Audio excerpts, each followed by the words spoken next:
হঠাৎ ওই নেট পাড়ায় খবর ছড়িয়ে পড়ে জনপ্রিয় টিভি অভিনেত্রী সাফা কবির মারা গেছেন।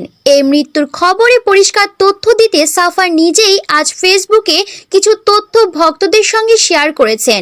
সাফার মৃত্যুর খবর ছড়িয়ে পড়ে গণমাধ্যমে প্রকাশ হওয়া একটি প্রতিবেদনকে কেন্দ্র করে। ওই প্রতিবেদনের তথ্য ছিল ঘাতক দালাল নির্মূল কমিটির সংগঠক শাহরিয়ার কবিরের মেয়ে সাফা কবিরের ঝুলন্ত মরদেহ উদ্ধার করেছে পুলিশ।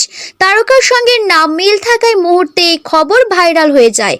সেই সঙ্গে এই প্রতিবেদনটি কেন্দ্র করে ছড়িয়ে পড়ে তারকা সাফা কবিরের মৃত্যুর গুঞ্জন। নেট দুনিয়ায় এই গুঞ্জন এতটাই ভাইরাল হয়ে পড়ে যে এক পর্যায়ে বাধ্য হয়ে অভিনেত্রী নিজের ফেসবুকে এই বিষয়ে শুক্রবার অর্থাৎ 9 জুন একটি পোস্ট ভক্তদের সঙ্গে শেয়ার করেন।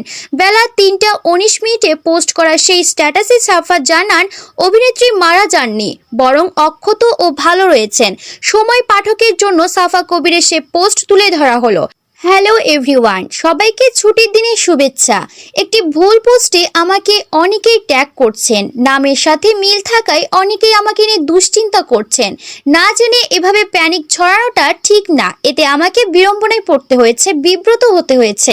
আমি আল্লাহর রহমতে এবং আপনাদের দোয়ায় সুস্থ আছি, ভালো আছি। আমার জন্য সবাই দোয়া করবেন, আমার পরিবারের জন্য দোয়া করবেন। আল্লাহ সবার ভালো করুক, আমিন।